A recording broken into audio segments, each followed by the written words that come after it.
The only problem was I had plugged my headphones in to.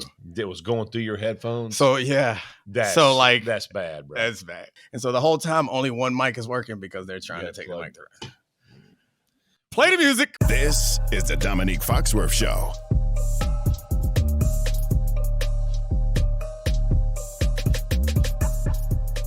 Welcome to the Domonique Foxworth Show. I'm Domonique Foxworth, and I am joined by a very special guest. Top Jeff is back. Top Jeff. So it's just Darlington. We're taking a shot at Darlington and all other Jeffs in the world. Like, honestly, there's not I'm trying to think. Is there a better Jeff? No. I'm just speaking for myself, but I'd say a hard no. I can't think of any other better Jeffs. You are the best Jeff that we got.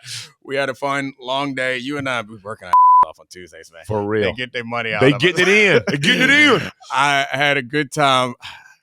I feel bad. I guess this is not outing you. This is, you're not ashamed of this. So, like, a lot of people sit on their phones when they're bored and they go on Instagram or they go on TikTok or they text it or something. But I will have everyone know that every time I see Jeff in a corner on his phone, this man is looking at his camera that he has set up on his property, looking at all the bucks that he go snipe when he gets home.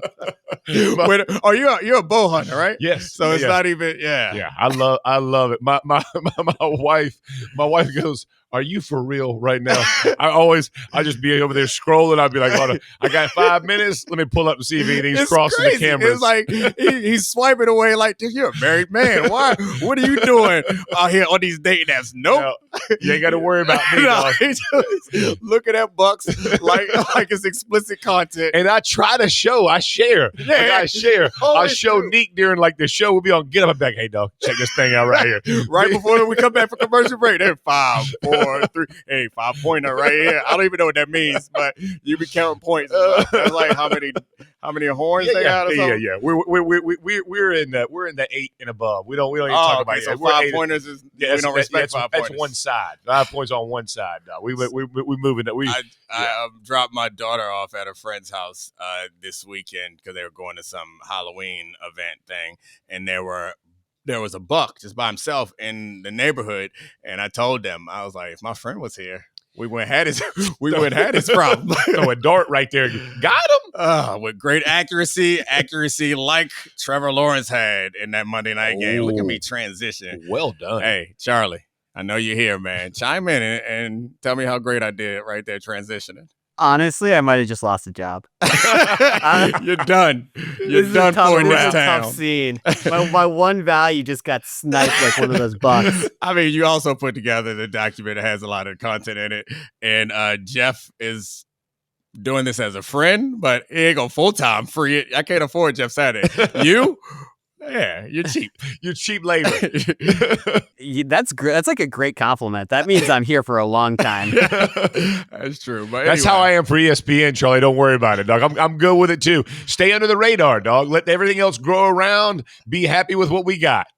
I'm trying to stay on the rookie QB scale until I get into that Daniel Jones situation where I can get propped up by my Shane Steichen, which is both of you guys. Hold on, don't say what the hell you think you've been doing this whole time. I've been propping your all week. I mean, since we had the show, baby. I was gonna say Jalen Hurts because we're already winning, but then I know what you have with the Eagles fans. I didn't want to go down that path, but I could be your Jalen Hurts. I appreciate it. Yeah, they are. Well, that's another one we'll get to. But I think I had this question. So I was talking to Mina earlier, and we were talking about how good Trevor Lawrence played last night. And I mean, not just good; it's up and down, honestly, through that process.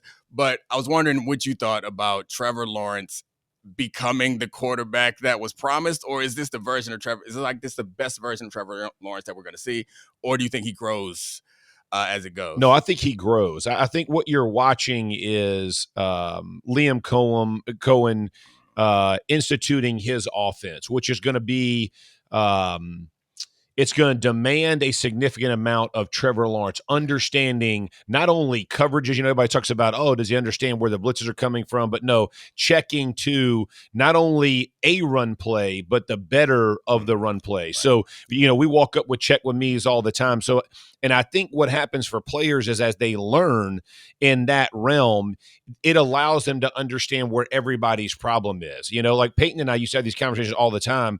And he's like, well, why don't we just run weak right here? I was like, well, because we're out leveraged. Like could we? Yeah, but it would be much better if we ran stretch zone to this side because our angles are better. And I think that's as Trevor grows, he'll understand the entirety of the offense. And I know people don't think that, but that applies to explosive plays because then you get into play action and really why it works, right? Like who is going to be the player we can really bait and trap? And I remember, man, as we progressed, like Peyton, this is no joke, would say before, watch what I do to throw a number out.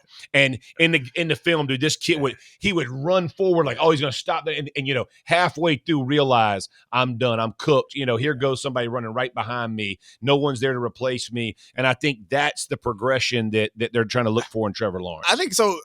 One thing that jumped into my mind as I was watching him play well was how interconnected all of the team is in this sport in general, because this offense hasn't been great, or Trevor Lawrence hasn't been great since Liam Cohen's gotten there. He's been okay. Yeah. But they had a running game to support him. Yep. They had incredible defense to support them. And what I was thinking in my head is like, how many times has the right coach been there for a quarterback, but they haven't had the time? So like they're winning while we're doing this. If they were 0-5 right now, that's right, or 0-4 right now, we'd be looking at this like in the offense, in the passing game was just as developed as it is now. We'd be looking at this like, Liam Cohen, not the genius we thought he was, right? But they have a defense that has 14 turnovers now, which is a ridiculous amount of turnovers. It's not even halfway sustainable. Like I can't imagine that they're going to sustain that all season long, but it kind of doesn't matter because it does feel like the offense and the quarterback are starting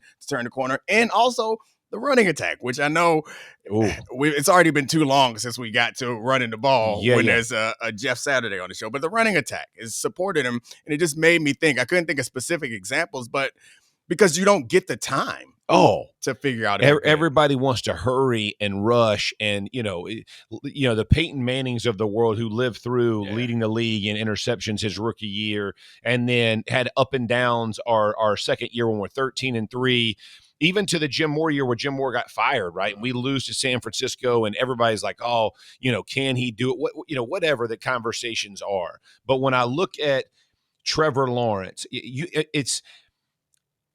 I wish it were so simple as just the quarterback and the coordinator, right? But you got to get these young receivers, right? Like Thomas has to figure out, where do I need to be and win? Like the win matters, right? No different. Travis Hunter. It's just not an athlete. It's, I got to be in this space at this time so that it all matches up. And I think people don't realize like how important rhythm is in offense to everybody. And it starts with protection to the quarterback, to the receivers. So I think Liam was very his expectations, the way he set his expectations for his offense was really responsible. And it's like, like the James Franklin comment before the season this year when he's like, this is my best team, best staff, my best. Okay, well, let's say that after we win. You know what I mean?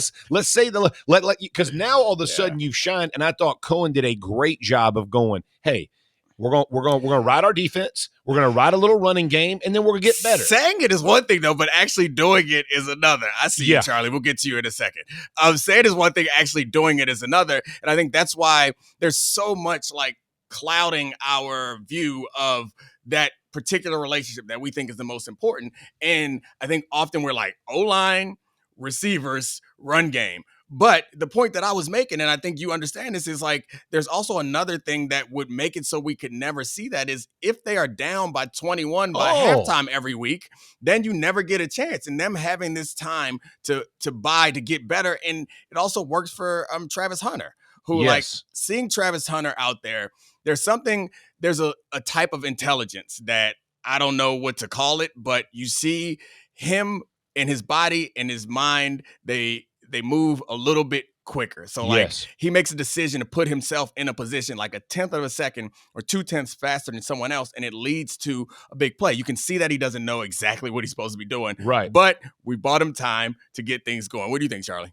I don't disagree, but I do wonder if we're being like a little bit too complimentary to Trevor Lawrence, who is still very uneven in that game. And I know that there's like all of the points are valid and that it's going to take time and that this is something that's going to get better. But if in a vacuum, I know you love that term, Dominique. If we're just talking about last night, Charlie loves was to he in vacuums? Yeah. I don't know. Maybe we're not articulating well, which The I guess Dyson that's guy. great to have you here, because I think that what we're saying is all this other stuff has allowed Trevor Lawrence to, because even last night, he was getting delay of games. Oh, brutal. He was messing up in the check with me's. You were Brutal. talking about he got tricked a couple times because you could hear him coming on the line saying, we're good. And then they run the ball. Yeah. And whack. And just get smacked. So, like, I think if we weren't clear, I think what Trevor Lawrence did was he made some plays like that throw to Thomas on the sideline. Incredible throw. There was Domonique Brown.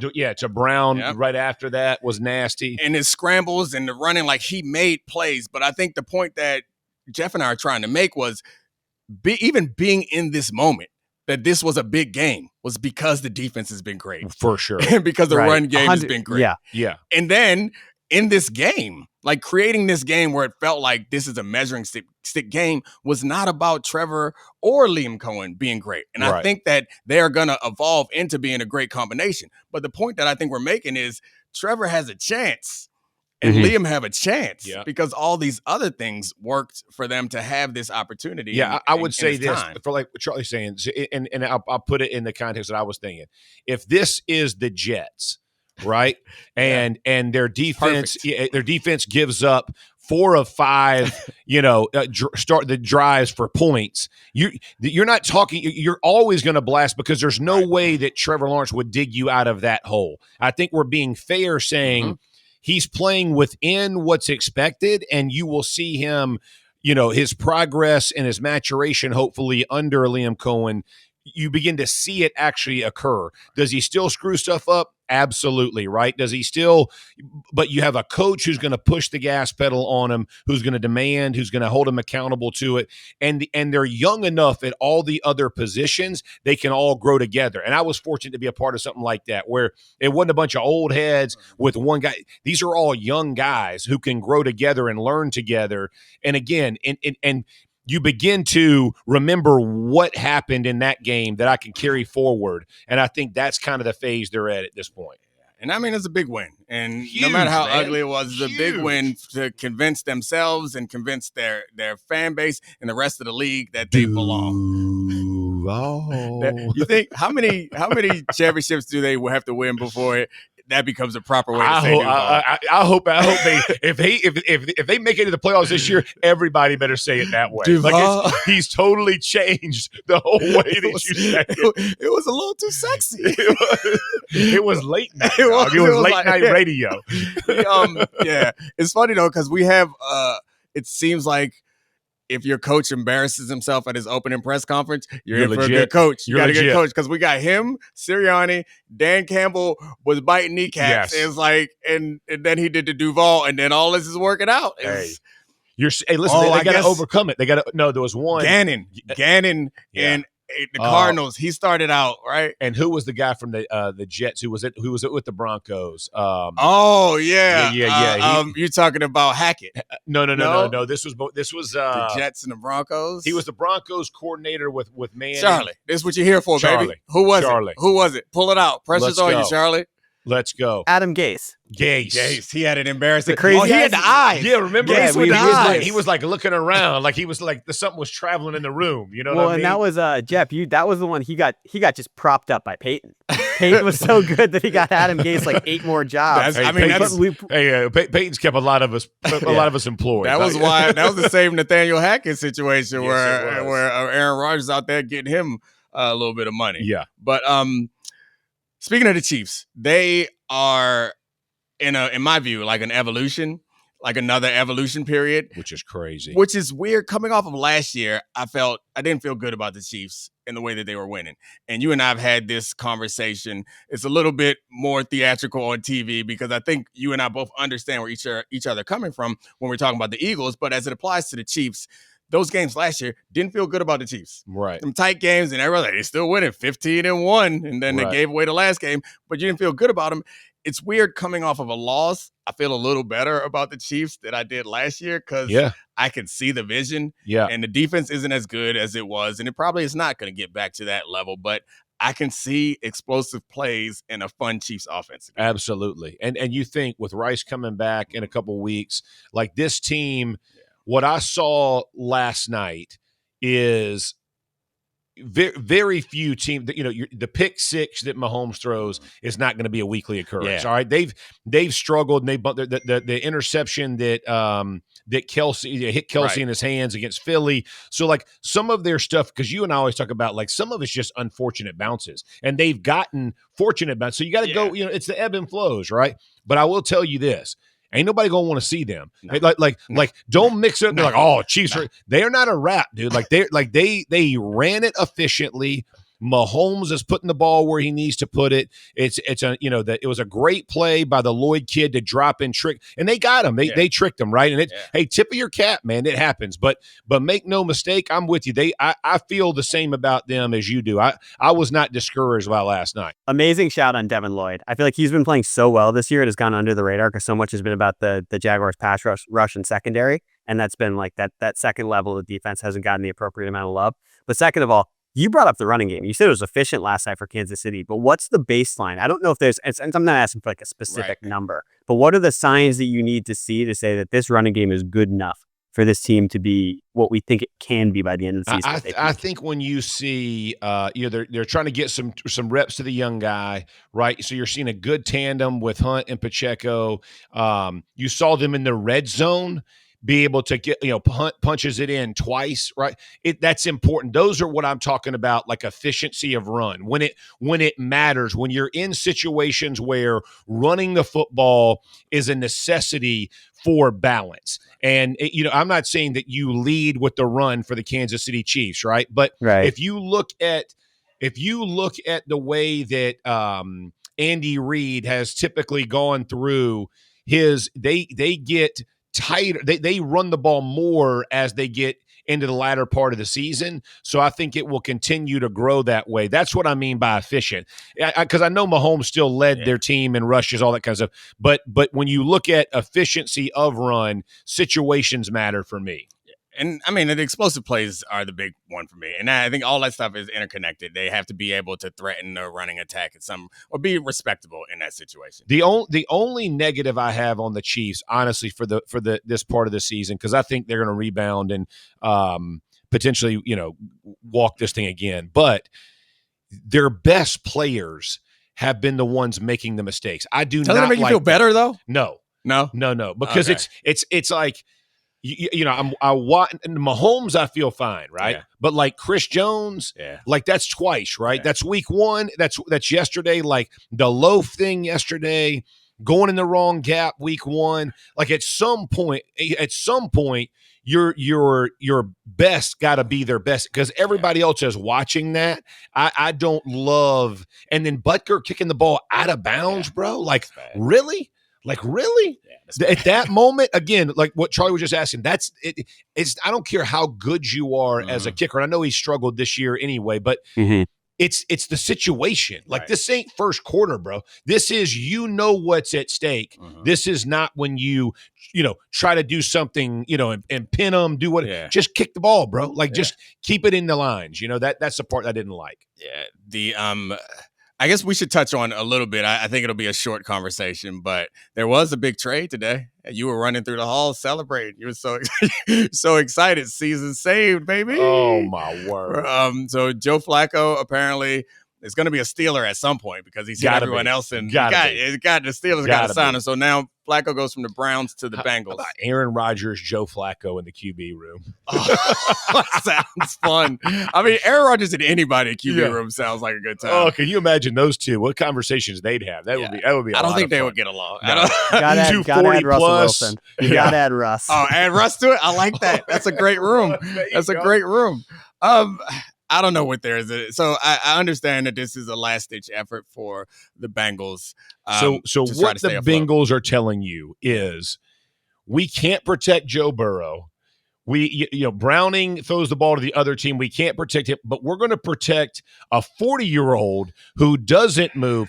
Basically, what Zach Taylor is telling you is when the ball is snapped, he's going to catch and throw that thing to Chase or Higgins, or the ball is cut or handed to Brown as quickly as possible, because Browning obviously is not staying in time. Because otherwise, what's the upgrade there? Yeah, like I don't know about that. I mean, sometimes it's just we want something different, and I imagine that something different will feel a little better. I think your point is a good one. I didn't even consider what you were leading towards. Is like, if you're going to get somebody who can move, bro. Get somebody with who can that move. Offensive line and the way that the style that you try to protect. The problem is, who is giving? I guess it's like, what would you have to give up as far as capital is concerned to get a quarterback, even if he's a backup, a quarterback that is athletic and has some promise? Like, they're not willing to give that up, and also like, what are the chances that Joe Burrow actually comes back and is effective this year? Like, they're in a real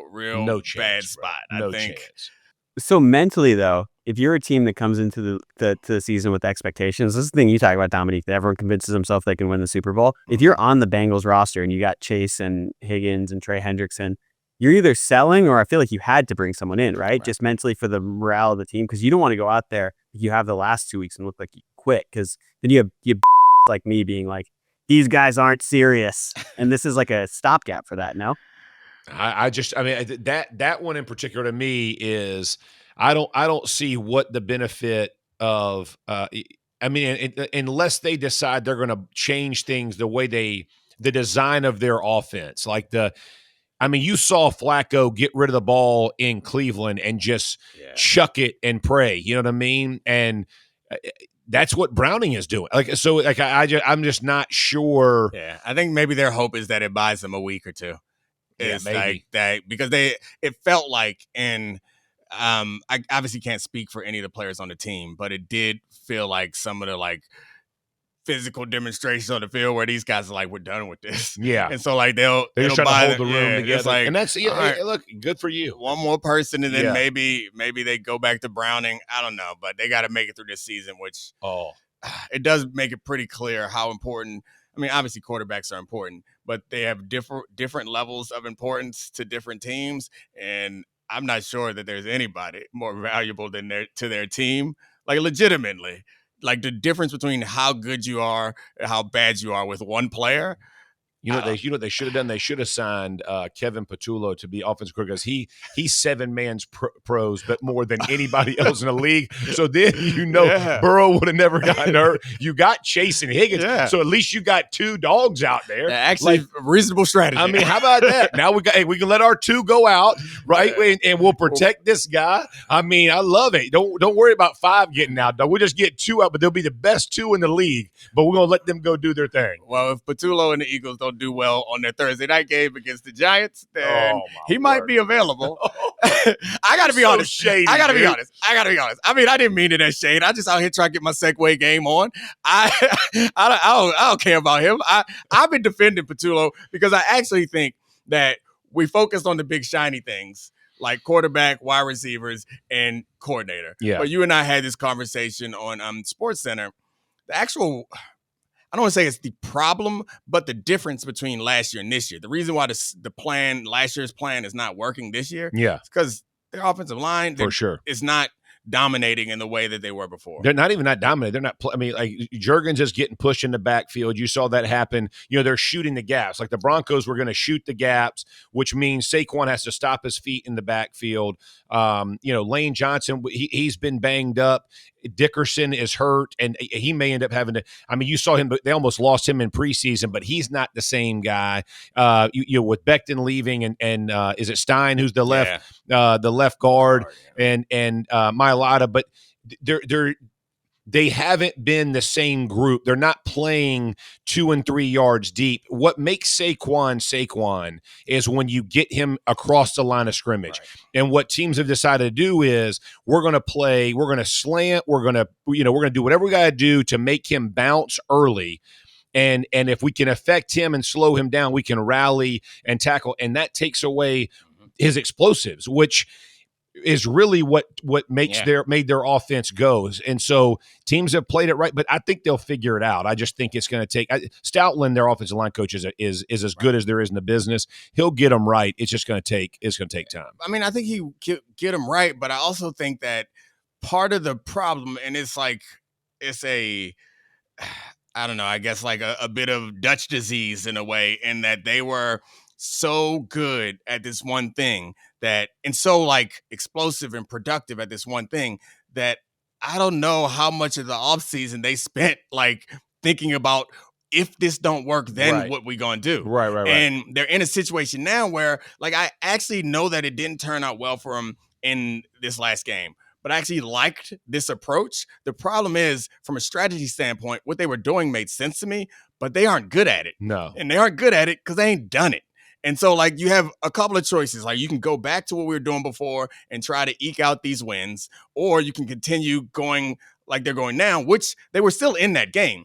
Ultimately, there were 3 ridiculous penalties that kind of could have gone the other way, and they probably still would have won that game. Right. But I think at least this is why we talk about how high the ceiling is. The ceiling is much higher playing offense the way they're playing now. And of course, you can't not run the ball in the second half. Like, there's some extremes that are just stupid. That was they took your example and ran it to the extreme land instead of like you can't get one run when you're up. Like they just didn't. Yeah. So they got out of sorts, and I think that's correctable. But to your point, let's say they ran that ball 8 or 9 times in the second half. They probably win the game because you run out of time. They just didn't do a great job of balancing, I want to also point out this other like factor that is probably one of those invisible factors that matters a lot, is credibility. And Patullo does not have that credibility, and that's not his fault. But when you hit situations like this, you need somebody with some credibility. Right. And he's in a situation now where I imagine that the head coach is telling them things. The quarterback is telling them things. Oh. The general manager, the owner, the receivers, maybe even some of these linemen. Now, these linemen got personality. I know most linemen shut up, but these ones, they got Christmas albums and big diamond chains. Like they talking to everybody, I believe, is telling him a little something. And because they don't feel, I could imagine that they don't feel like he's never been there before. Right. So what would be nice, and which I think Kellen Moore could do, and maybe he didn't have to do it, but he could walk in there and say, I'm not from this. Right. Like they brought me in because I do this. Right. Everybody relax. And I think that's a value that Patullo doesn't have. And right now, if you had a quarterback that he's coming off a Super Bowl MVP, I would think that he should be able to walk in that room and say, look, everybody relax. Yeah. Shut up. This is what we're doing. But it doesn't feel like he's that type of leader or carries that type of cachet. Well, so one other thing about the Hurts stuff is like he's legitimately good at driving the ball outside the numbers. We see that on some of those 4th down throws. He drops a dime to Devontae Smith or AJ Brown. But beyond just running the ball, are there tricks, whether it's blocking or route combinations or things you want to see for them starting to use the middle of the field with these guys who are like all of their targets are dynamic yak guys, whether it's Saquon or Goddard, AJ or Devontae, and like it feels like that part of the offense has also been stunted because they just use such limited parts of the field. Of course. So the question is, at least the way I'm hearing it, is the reason why they don't attack the middle of the field, is it something that is scheme related or comfort or talent related? Yeah, I guess is there other dynamic ways to get Jalen to use more of the field that way? Yeah, so I think that they have lived, and I say this all the time, they have lived in a risk-free world. And this goes to Neek's point, which is, you lived in it and you won by it, but now you've kind of gotten too comfortable where you don't have. So the middle of the field is the dangerous portion of the field. Yeah. It's the highest return, but it's the highest risk, right? So when you think about why the quarterbacks when they're young, do they flood zones, they try to get everything else because it's errant, it goes out of bounds, right? It's like we don't got to worry about tips and overthrows because typically those go out of bounds if they're on the sideline. When you get to the middle of the field, it gets confusing. A lot of defense disguise can get you, right? And got lurks and robbers and all kinds of things that come down in here, and it messes with your counts in the box for your run game.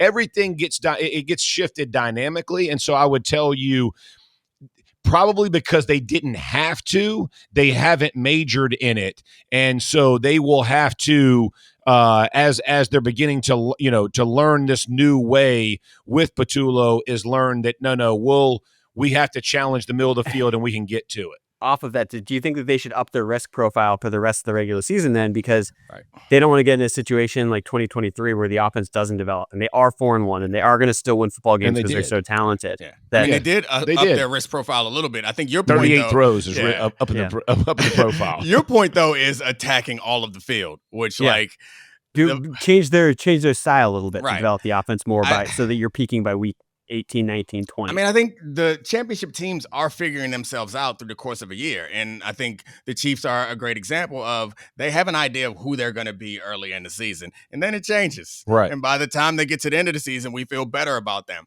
Not all teams can do it. It's really hard to do. It helps when you have one of the best quarterbacks we've ever had. No matter not every team in the league has that capability. For sure. So the Eagles, I do think if they are serious, not if they're serious, obviously they're serious about winning a championship, but if they're going to win a championship, they're going to have to be able to win in another way than they did last year. Yeah. And they have the talent to do it. That's the part that I think is exciting if you're an Eagles fan.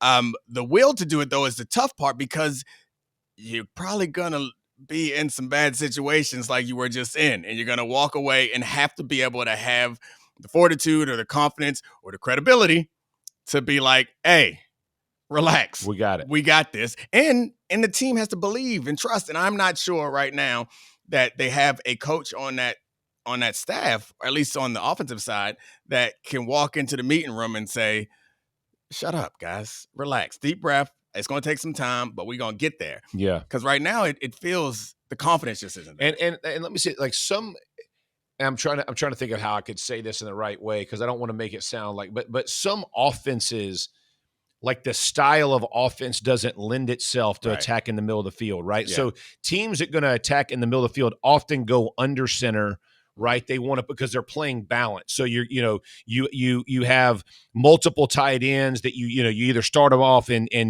they're doubled on one side and one's going to motion over, see what they're in. Are they in zone? They in man? Kind of you're figuring stuff out to know where in the levels of the middle of the field can you go attack, but it's predicated on them not being able to see it as well. And if you stay in gun all the time, those backers can hone in on you really quickly and see and diagnose what you're trying to do. They can get their depths better. So there's kind of a style that lends itself to really attacking the middle of the field as opposed to scheming up outside and number throws. Yeah, and I think you were mentioning this earlier, but I wanted to add to it about how it's scary in the middle there because it's also confusing. Yes. On this, if you're attacking the outside of the field, you have to account for a number of players, but mostly it's is this corner going to be a hard squat corner or is he going to get back? If he's going to get back, then I understand I can throw a hitch to AJ and only good things going to happen. If he sits down, then I understand that we attack the levels out there and there's going to be there's simple concepts that you can do. You can do that for play action. In the middle of the field, the problem is anybody can do anything. Yes. And with the way that defenses have evolved, like we saw Patrick Mahomes' interception, it was guys who were mugged up at the line. It looked like zero and they dropped out and stole it. Whereas if you were throwing it to the outside, those outside guys can't do that. That's There's right. nobody under there to drop into that. Yeah. In the middle field, you can have someone come from the opposite safety to play the hole there. And like it's just harder in there. For sure. It requires a lot more attention to detail and a lot more like comfort and experience. And then as accomplished as Jalen Hurts is, and whatever passer he becomes, he's not a tall guy. They got a big O-line. Like it gets harder to see in there. Yeah. So I think ultimately, they have the talent to play any way that they want to play, but it's hard. And then you could be wrong. You could decide that we're going to change our style and then it not be the right style. Right. And then you're out of a job anyway. Yeah. I think Kevin Patullo, if he has the control, you got to go out in a way that you believe in. Like absolutely. Quiet all the voices. If this gonna burn down, it's gonna burn down with a scheme and a philosophy and a strategy that I actually believe in, not what everyone else is telling me to believe. Agreed. That was great.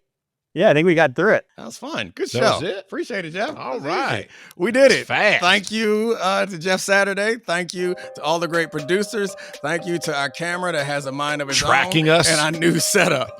All right, it's Domonique Foxworth Show. We out. This is the Domonique Foxworth Show.